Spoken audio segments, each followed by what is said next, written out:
Hey, what is up, everybody, and welcome back to the College Info Geek podcast, the internet's best resource for ambitious students looking to get ahead, but a terrible resource for learning all the secret hacks and tricks to win Wario Land 3 for the Game Boy Color.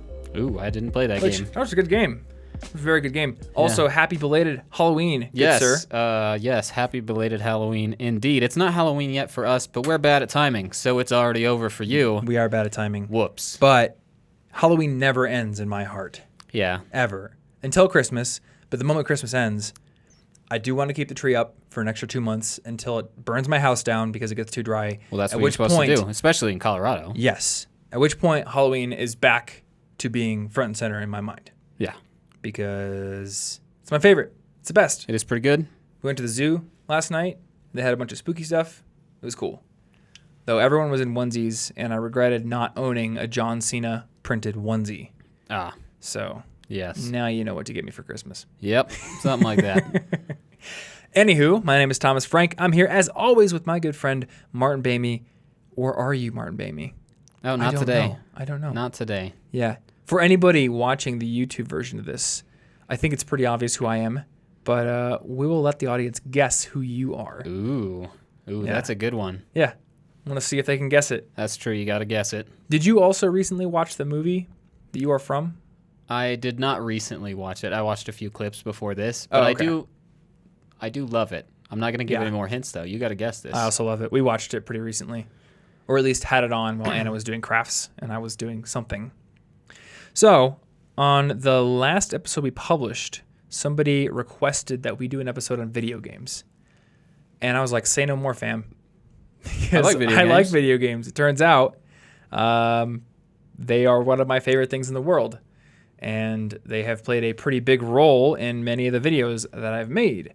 So today we are going to talk about video games, about whether they're worth your time, about how you can get over an addiction if you have one.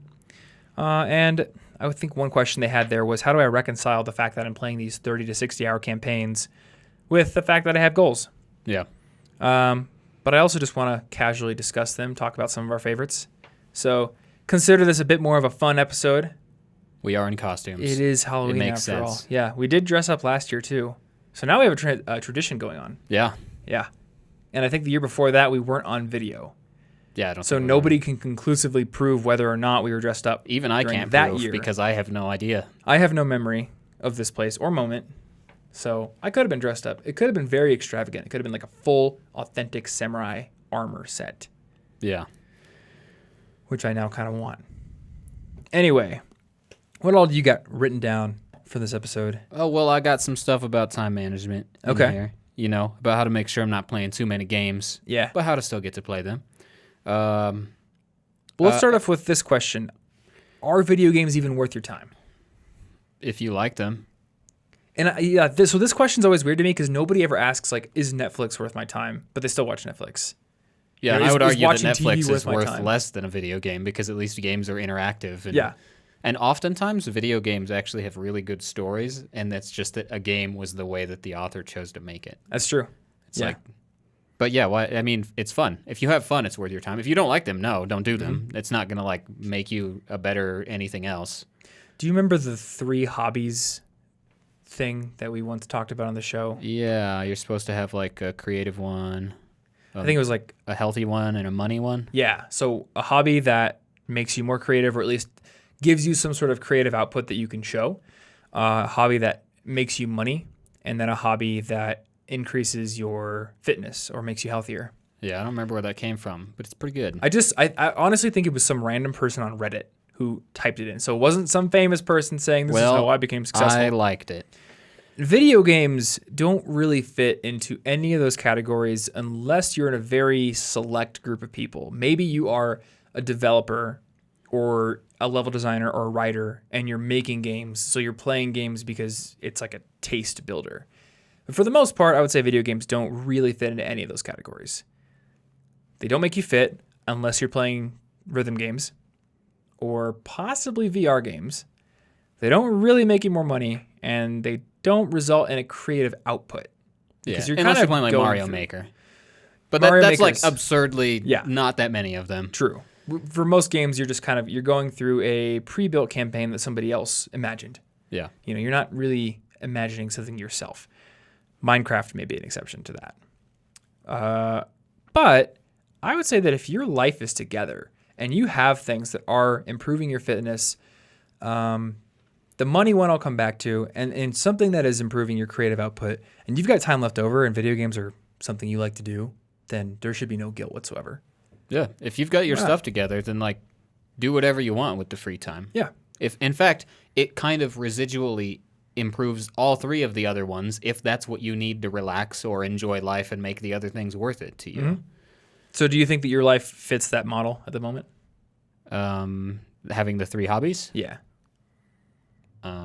I can see one of your hobbies meeting 2 of the criteria already. Wait, what's the third one? I got a creative one. Clearly, I have a money one because I like a lot of what I'm doing on this job. Well, I was thinking that your creative one actually could be a money one as well. It could be. Because you're doing photography and you could sell that photography. It could if you be. wanted to. Or you could even be a photographer for events at some point in the future. Oh, wait, the other one's exercise. I don't have that right now because the fun things that I would want to do are involving... I can't rock climb right now. Yeah, you broke your finger. My grip strength is once again down to half of what it should be because I just keep hurting myself. You are in healing mode right now. Yeah, so you get a pass. I'll work on that later. You get a pass. I don't really have a money one. But then again, my creative one is playing guitar and taking vocal lessons, and I could technically make money as a musician in the future if I wanted to. Yeah.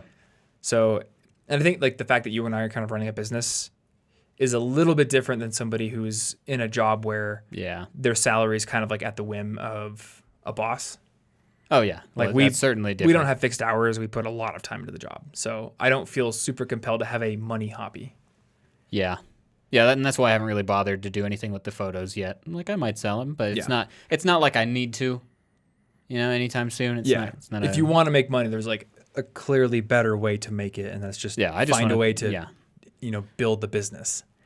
Creatively, so I've got the music, and then fitness wise, I have the Ninja Warrior training and rock climbing.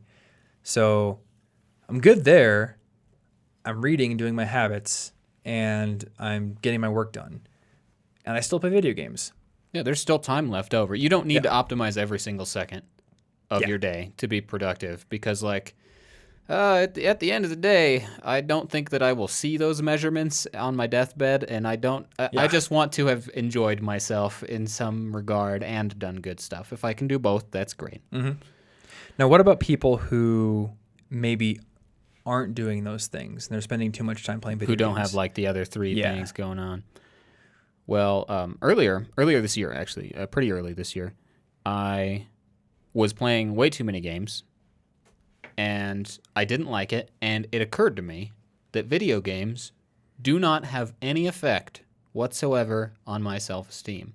So at the time, I wasn't feeling too good about myself. I wasn't getting as much accomplished as I wanted. And, and I just kind of like, I would want to play games when I was done working. Just play games. But that hobby, while fun, does not actually improve anything else. So I would have the fun, and then as soon as I'm done playing, well, now I feel bad again because I'm not distracted by games. So I changed it up because basically everything it was replacing, reading books, cooking, going outside, social, every one of the other things that I would do instead does improve my self-esteem and accomplishment feeling. Even reading fiction? Yeah. I feel good reading books. It feels like a stronger part of my identity than games. Mm.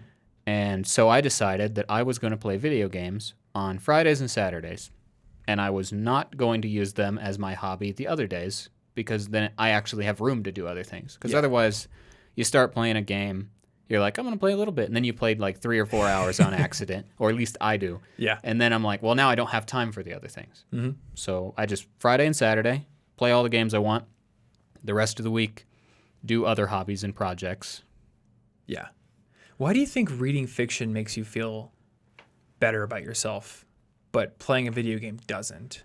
Well, reading has some pretty concrete benefits, but I've read like hundreds and hundreds of books since I was a kid, and reading improves my ability to communicate, improves my vocabulary. That's true. It improves my ability to read and understand other things better. Yeah. And sometimes I'm reading in another language, which obviously I would feel accomplished for.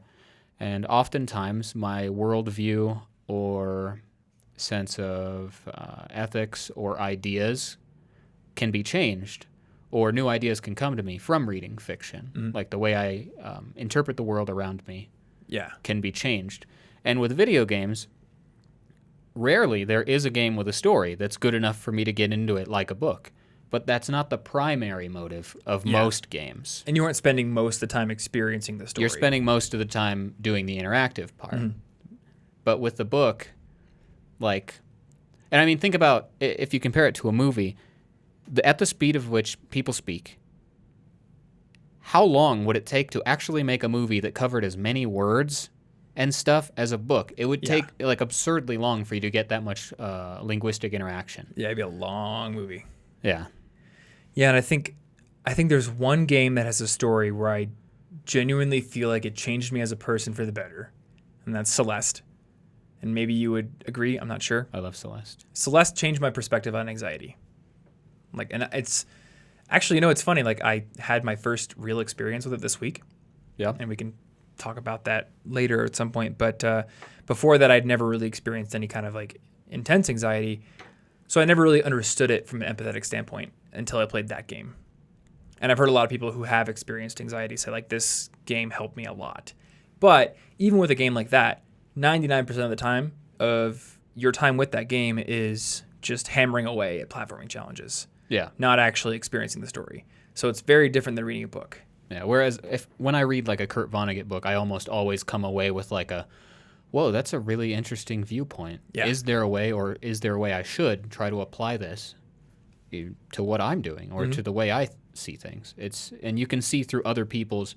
If I read a book through the eyes of anybody that's not like me, in any potential way, other countries, other skin color, other job, other mental situations, and not OCD, whatever, I get to see more empathetically through their eyes. And if everybody read books that had main characters that weren't like them, I think that we would all be more open-minded. So yeah, I think you're right. Like it's harder to see through somebody's eyes, but through a book, that's like kind of how you default do it because you imagine it all yourself. Mm-hmm. Yeah, I guess one more thing I want to mention about video games is they are like, I think they're pure escapism for the most part. And if anyone listening to this is the kind of person who's investing too much time, one thing I want to emphasize is that I don't think video games can really build your internal self-confidence very well. And the reason I bring this up is because we had a friend who, outside of school and later when he got a job work, would basically play video games like for all of his free time. And he was pretty adamant about the fact that like that's what he wanted to do. Yeah. So what is the reason that, what's the reason I should go out and do something else? Why do I need to go do all these other things that you guys do? Because this is what I want to do. I'm like comfortable with the fact that this is my life. But there were several occasions where we realized that when somebody would disagree with his opinion on a game or on a movie or some other piece of media, he would feel personally attacked by it. And we had this long discussion where he kind of realized that his entire self-confidence was built upon feeling like he had very good taste in games and movies and music and all kinds of stuff like that. And there was no internal self-confidence. There was no core that allowed him to emotionally process somebody not liking the things he liked. Because that was sort of like what the entire foundation was built upon. Yeah.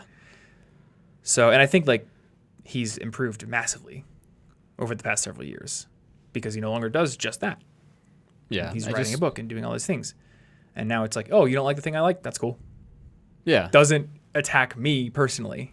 Games, I don't think that they're going to do much for your self-esteem unless you are a professional gamer, potentially. Yeah. And because of that, like, zoning them off into certain days is I treat them the same way that basically I treat alcohol, which is if I'm already feeling great about myself, it can occasionally be enjoyable. But if I'm not, that's likely to just become a bad coping mechanism that's not going to help me. Yeah. The video games do not make me better at the things that I would be sad about where I would try to escape to video games. Mm-hmm. So it's like a loop that you can't get out of if you use it that way. Actually, let's explore that for a bit because we've said on this podcast before that neither of us ever want to drink alcohol when we're feeling sad or when we feel like we need to quote unquote take the edge off.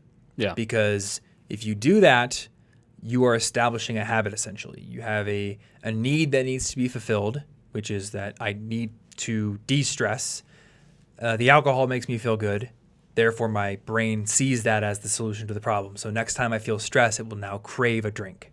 Yeah, we're very habit-based. Yeah. And I think James Clear's book that we're going to discuss in a few weeks even mentions that as an example. So that is clearly an unhealthy habit to put yourself into. But I have trouble flat out not recommending video games as a way to de-stress. Like it just seems like it would be kind of silly for me to say, oh, if you need to de-stress, don't play a video game. Because I do that sometimes. And I don't feel like it's an unhealthy behavior, but the principle's the same. So I don't know, is there a disconnect there, or is this just something that I think doesn't apply to games? I think that with games, it depends on how you play them. Like if I once or twice a week, if I'm de-stressing playing Monster Hunter with my friends online, I don't see anything bad about that. I think that that's I'm being social, and it helps me. But, for example, if I get myself addicted to World of Warcraft and I am forgetting to feed myself every night and I'm doing nothing but playing Warcraft and I'm staying... Now, it's clearly unhealthy there. Yeah. And, I think the same thing does apply to alcohol in a way, in that I only usually ever have one drink and I don't really get intoxicated almost ever. Yeah. So for me, it doesn't really even become mildly a bad habit because I just don't. So if you do the same thing with games, if you don't take it too far, then that makes sense. Yeah. But the other one is a substance that's more likely to become a habit physically.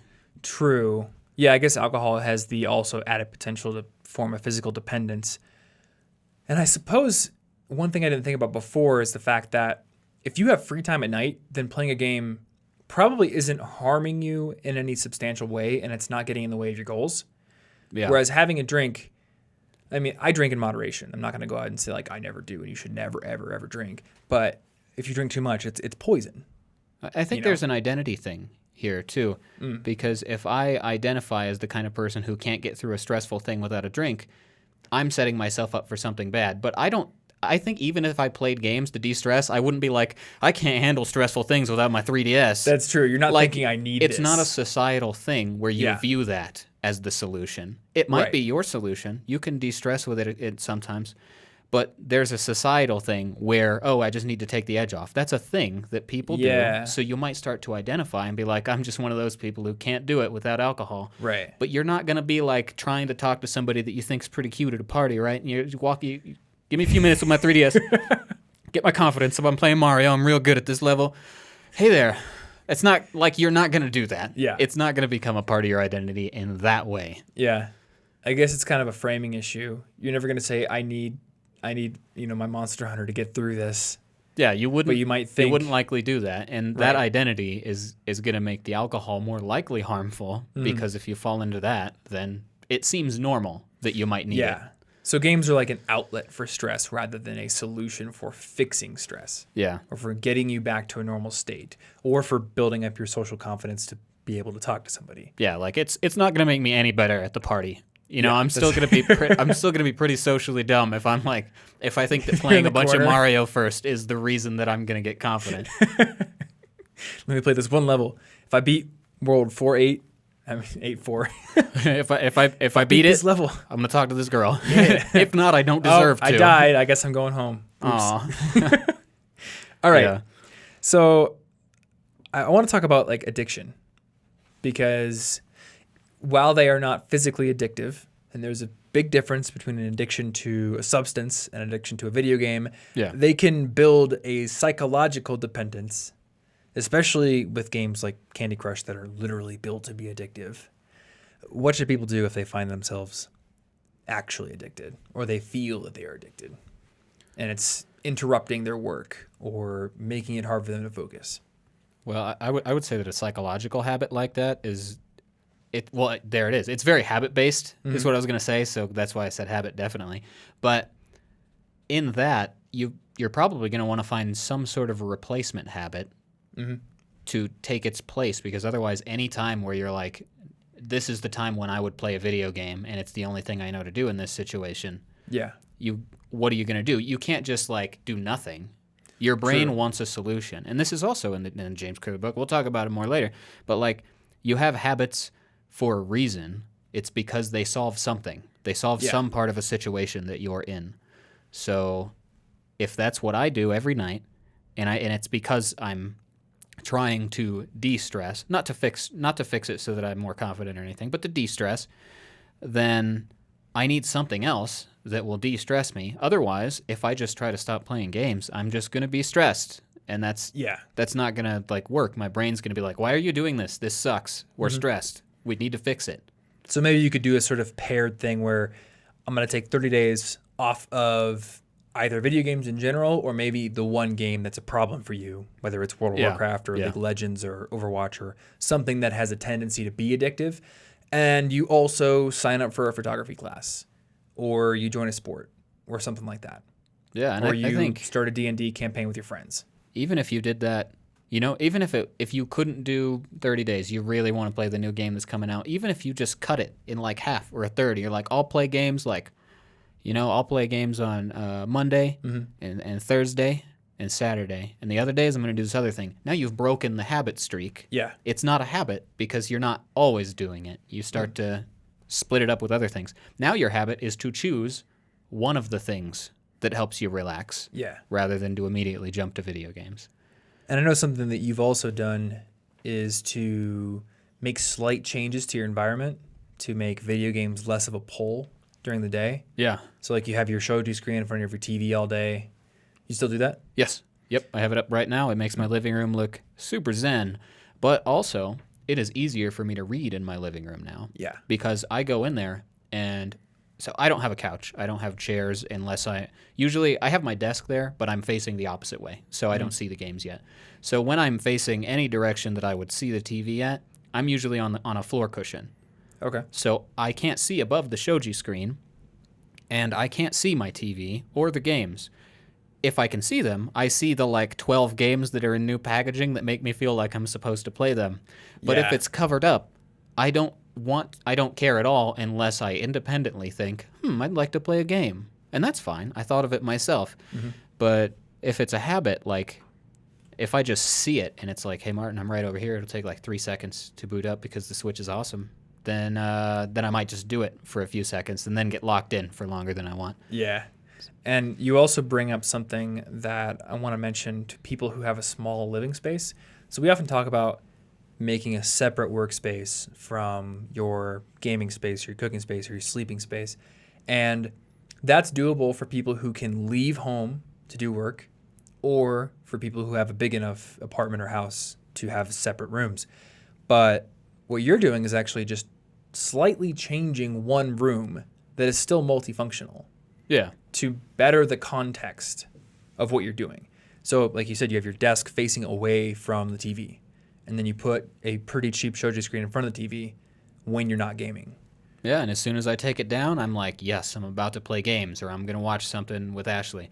I know what I'm about to do when I take the shoji screen down, but when it's up, that's not my default activity at all. Yeah. Yeah, it's work time. Yeah. And do you have anything else that like sort of gets your workspace ready for work? For work specifically? Yeah. I'm finding that for coding work, having it in standing mode helps. It's one of those, like you crank it and the desk goes up and down, so it's not even an electronic button. Is it the one from IKEA? Yeah, it's the one from IKEA. It was a lot cheaper than most electronic ones. It's like half the price.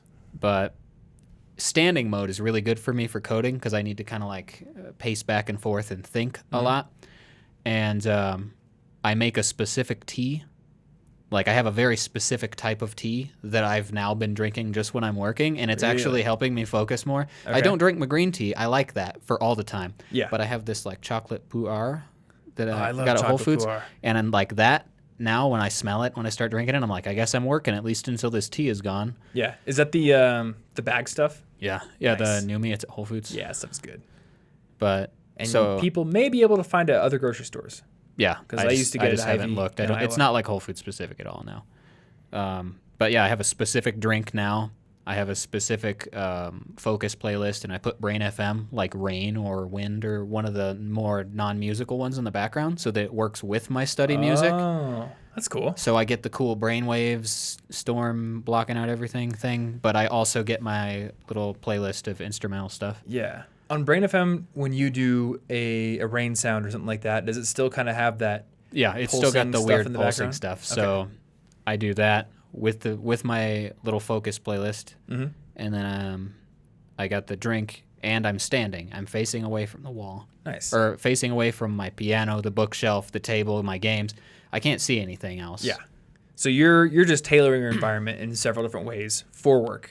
Yeah. To sort of get your brain in the work mode, and the games are really not even an issue anymore. No, and if I'm relaxing, I've got my Kindle and the physical book that I'm reading right now right on the. So I got a coffee table that's got a little undershelf. They're right there on the shelf where I see them. So I see them. Yeah. So now in my free time, I'm more likely to be like, oh, hey, my Kindle, and just start reading. Yeah. But I don't see the games until I choose to see them. Yeah. I think that's important. We're a product of our environment. Yeah, things draw our attention, and then we just go, oh, hey, that thing that I just got reminded of because it was right there. It's the same thing with the app locations on your phone. Like, how many do you have memorized? Could you tap your way to Instagram without looking? I think a lot of people could. Ooh, on that note, so I put Instagram way at the back of a folder, so I have to swipe over to a second screen, open the folder, and I have to swipe 8 times to get to Instagram. I have not really been on it that often. It needs to be It takes forever to get to. Out of sight, out of mind. Yeah. Totally works when you do it on purpose for stuff. There has been a slight downside in that I haven't been posting very much, but I think that's okay, and I can just use Buffer or build a habit for posting, but I haven't been mindlessly scrolling nearly as much because it's just not there. I look at my phone, and my brain is like, I want to be distracted. I'm gonna look at my phone, and then there's the home screen has nothing to distract me. What am I gonna look at? My workout tracker, my calendar? Yeah, it's not There's exciting. nothing there. So but like with this kind of stuff in mind, if you can make it so that video games are a healthy and fun part of life without them detracting from other things. This week's episode of our show is brought to you, like almost every episode these days, by our friends over at Brilliant. Brilliant is an excellent platform for learning math, science, and computer science, but also becoming an overall better learner and better problem solver, because Brilliant's approach to building courses is an incredibly active one. You're going to find yourself thrown into incredibly challenging problems that require you to sink your teeth in and really think to solve them right away, unlike with passive learning. So in lectures, you find yourself sitting in a classroom, you're getting talked at, you have to introduce yourself, there's all this preamble before you can really start doing something with that subject that you have a little bit of interest in. And that can kind of extinguish that spark many times. But with Brilliant's approach, you find yourself having to use what you know to solve a problem right away. And that makes you a better problem solver, but it also keeps that level of interest high. Now, in Brilliant's library, there are a ton of different courses. Like I said, again, across the fields of math, science, and computer science. You're going to find calculus courses, algebra courses, a course on gravitational physics, a course on computational biology, courses on computer science, algorithms, and all sorts of really cool stuff. But for those of you who are watching on YouTube, you can probably see that I'm dressed as Sherlock Holmes this week. So I, of course, have to recommend their course on logic, because without logic, how can you solve problems in the first place? And honestly, Brilliant's course on logic is a very good one. It brings you, logically, pun intended, through many of the core concepts in the field of logic. So definitely check that course out, or if you have an interest in another topic, check out one of the other courses. And if you want to start learning for free today, you can go over to brilliant.org/collegeinfogeek. And if you're one of the first 83 people to use that link and sign up, you're also going to get 20% off of your annual premium subscription. Once again, brilliant.org/collegeinfogeek. And I want to give a huge thanks to Brilliant for sponsoring this episode and being a gigantic supporter of College Info Geek and everything we do here. Let's get back into it. One thing I will mention, so a lot of games have extrinsic motivators in the form of metrics that make you want to play more. So for example, Overwatch or Splatoon or any kind of competitive shooter has ranks that you work your way up through. And if you're the kind of person who can totally self-regulate, or you're fine with the amount of gaming you're doing, sure, go ahead and play competitive mode. But I play quick play because there really isn't a whole lot I get rewarded for playing. Like all I get is experience points to get loot boxes, which we could go on about how bad loot boxes are some other day. But there's no rank that I'm constantly grinding for. I don't finish a match and go, oh, I'm so close to B rank or whatever, Yeah, and just want 2 to more play hours. more, and then I, of course, lose a match and go down. I have to reclaim the ground I lost. I just play quick play. And when I'm bored of playing the game for the fun of playing's sake, then I'm done. So I don't find Overwatch addicting. I'll play 2 matches tops now, and then I'm done. So does it not give you any rank at all? I've never played There's Overwatch. no rank in quick play. There's nothing. Yeah, see, that's probably what I'd There's a prefer secret to do. matchmaking rank, and basically, so like, I guess it does give you a level, but the level is really just like how much you've played. And you could be going up against a level 500, and you could be a 100. You could totally destroy them because it's literally just how many matches have you played, and there's a little bit of extra experience given if you're good and you win or something like that. But it's not like a tiered ranking kind of thing. So really, like, I don't know. I don't care about the loot boxes. I don't care about the experience because loot box never gives me anything I want.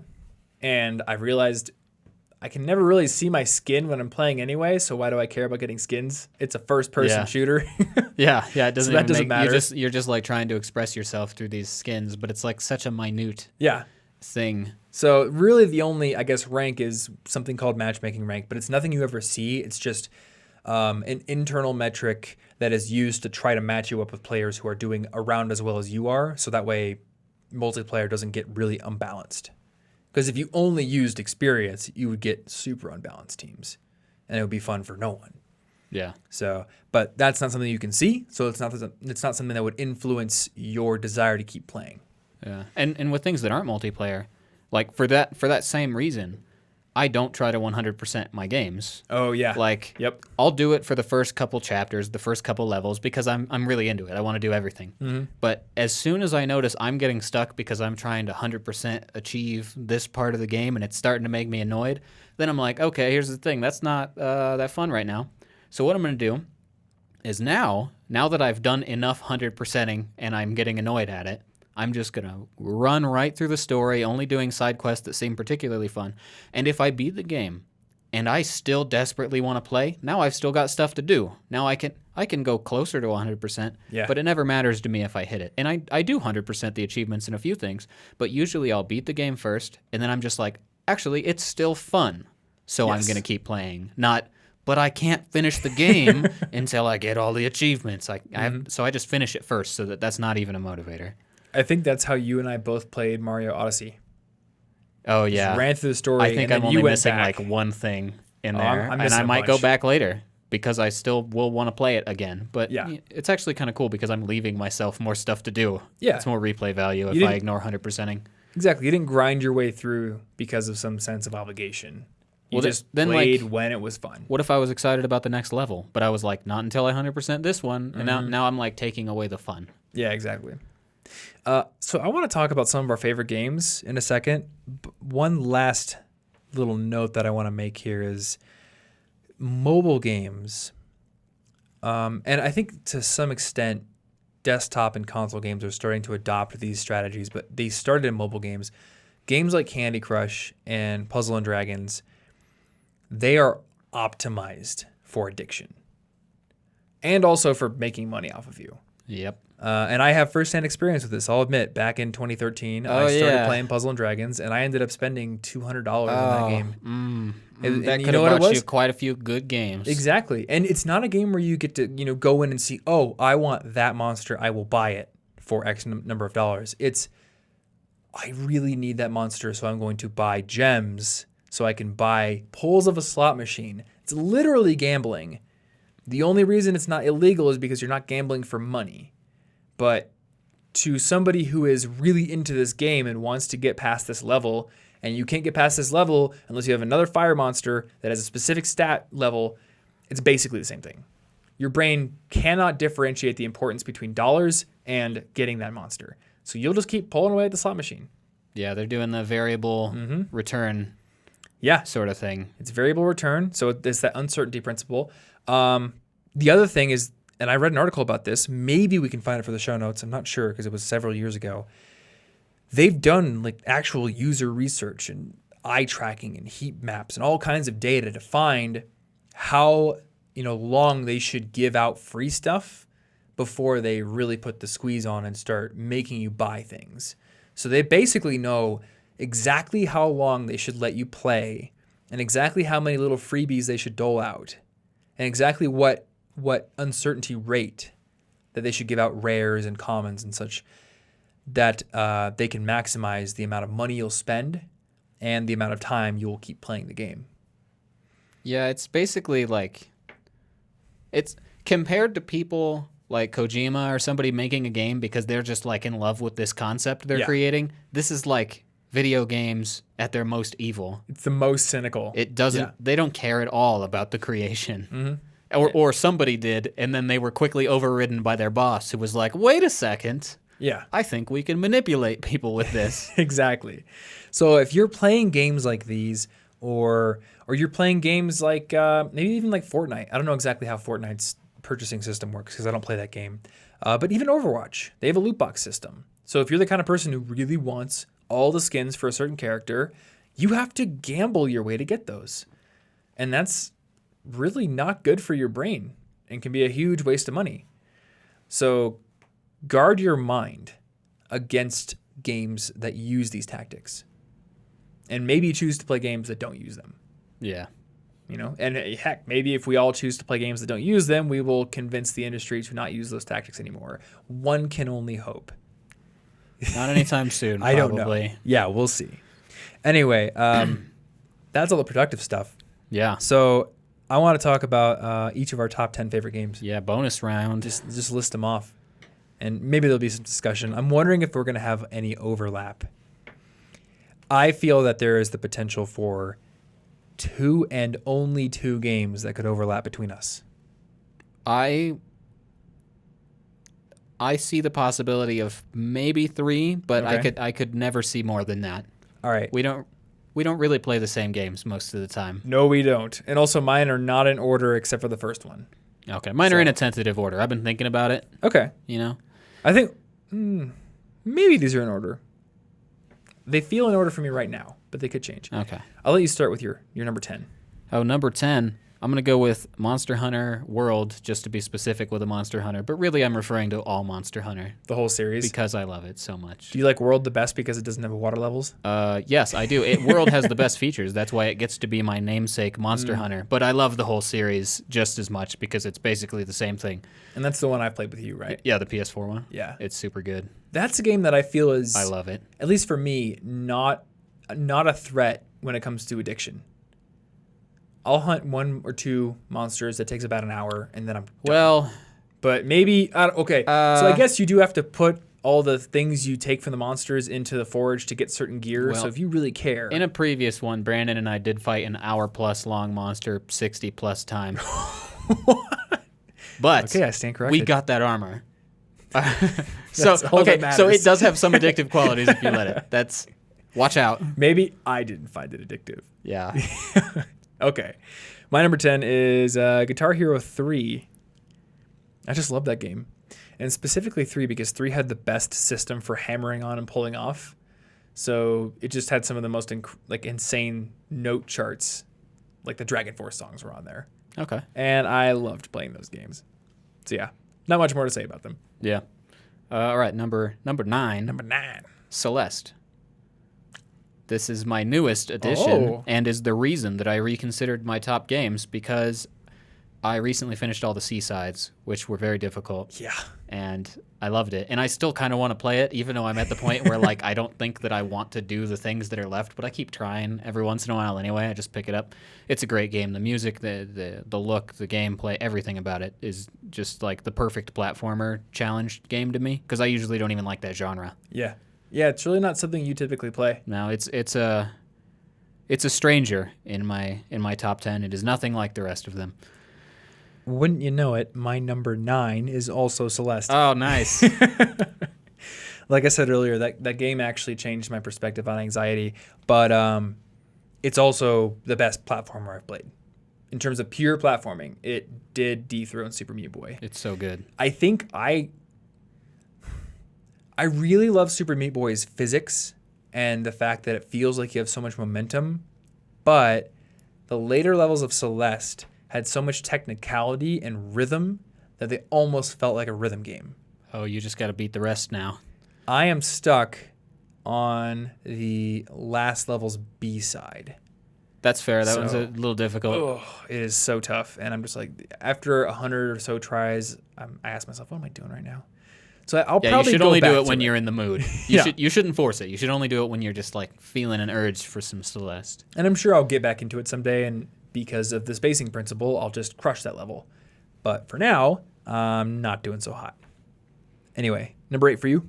My number 8 is Animal Crossing. This is referring to the GameCube one, but once again refers to the whole series, but that's my favorite one. Is there an Animal Crossing for the Wii or Wii U? That's like a core one? There is one on the Wii. They skipped Wii U. Okay, and they haven't done a Switch one yet?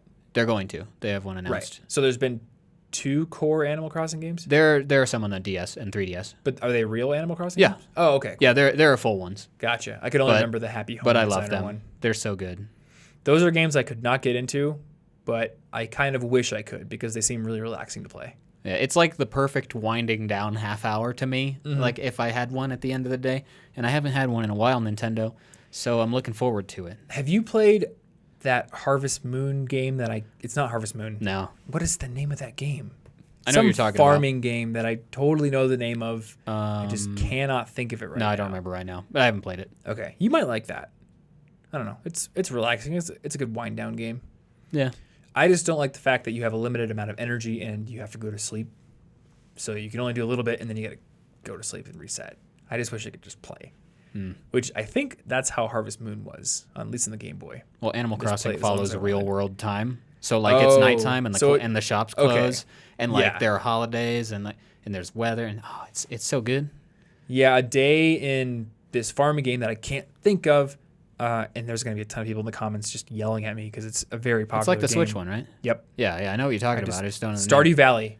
That's it. That's the name. I thought it had Star. That's the name. Yeah, a day in that is 10 minutes, I think.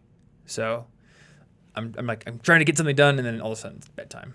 That kind of frustrates me. Anyway, my number 8 is Marvel vs. Capcom 3. That's a good game. game. So much fun just playing with you guys. That is a good game. Yeah. I was only good at one character, but I was good at one character. You were good at the lowest tier character in the game, but by golly, you were good. It was my highest tier. But yes, I loved that game, and I kind of want to go play it again. I played Injustice 2 the other day with a friend, and the controls are so different. Yeah, I haven't played the second one. I just can't figure it out. The first one has a It's cool really story. Cool, though. The story's cool. The story like, continues in ridiculous. Injustice 2. Oh, nice. And I do love the super moves. Like, they're the most ridiculous in any fighting game I've seen. Yeah. So I kind of want to get good at it. Okay, am I on 7? You are on 7. Oh, that would be Golden Sun 2: The Lost Age. What a good game. For Game Boy Advance. love that game. It is a fantastic JRPG. Mm-hmm. I love it so much. That's a time sink. And of the game. the first one's great too, but this one is my favorite. I never played the first one because I bought the second one used from GameStop, and it didn't have a case, so I just had the cartridge. It's got like a tiny little subtitle on there. Yeah, the subtitle is almost unreadable on the cartridge. So I just thought it said Golden Sun, and the game really doesn't do a whole lot to tell you it's a sequel. You're playing as you new could easily characters. pick up where you're. Yeah. So I was just like, this is a great game. And then eventually later on, I figured out that I'm playing the sequel. Yeah, it's so good. Yep. What am I, number 7? Yeah. Pokemon Fire Red.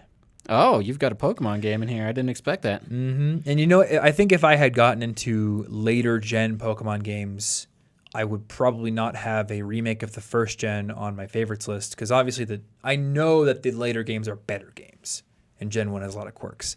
But Red is what I grew up with and loved, and Fire Red is the best version of it, I think. Nostalgia is a powerful motivator. It is. And I cannot say that it is not largely in charge of many of the things on my list.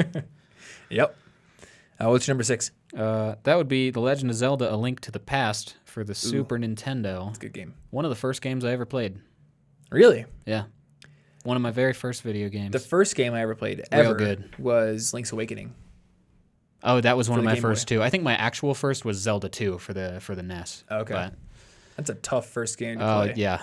I didn't ever make it anywhere in that game. My number 6 is Portal 2. And this is another instance where I actually played the second game before the first one. I, for whatever reason, got Portal 2, I think on Steam deals, played it, and then went back and played Portal 1. So a lot of people I know like Portal a lot more than the second one. Oh, yeah? But I think because I played it first, I like the second one better. But I love them both. They could easily both be on here. I was trying to keep it kind of in varietal. I try to have one per series for the most part. Only one thing breaks that up, but I'm guessing it's Zelda. It is Zelda. All right, what's your number 5? My number 5 is Super Mario Odyssey, which recently dethroned Super Mario Sunshine. Okay. Impressively for me, because nostalgia was very strong for Sunshine. Yeah. But Super Mario Odyssey is like the perfect 3D Mario. It's so good. And the controls are just so much better than anything that came before it. Yeah, when I beat a game and then I try to go back and 100% it because I don't want to stop, that is a sign to me that it is one of the better games I've played. Mm-hmm. Yeah, I mean, I went and I tried to play Sunshine, and I didn't have the nostalgia factor because I had never played it before. So I just ended up frustrated. The controls can be a little obnoxious at times, and the camera can get stuck behind, there's a specific level where the camera's terrible. But I do love Galaxy and Galaxy 2. But I would agree that Odyssey is my favorite Mario game. Doesn't crack my top 10 list, though. Number 5 for me is Overwatch. Easily my favorite first-person shooter, and I've just had so much fun with it. Over 200 hours of fun. That's fair. But that's over the last, it's been 2.5 years since that game came out now. It's been a long time. Yeah. All right, number 4? Number 4 is Legend of Zelda Breath of the Wild. Yeah. Which is the only reason I broke one of my rules to have an extra Zelda in there. Oh, yeah. Yeah, but it's amazing.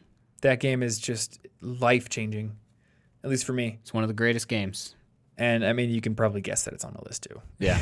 I guessed perfectly that we had 2 overlaps. Yeah. And I am very sure that we do not have more than 2. Oh, no, we've already passed Golden Sun and Odyssey, and those were the only other 2 that were even half possible, but they weren't likely. Yeah.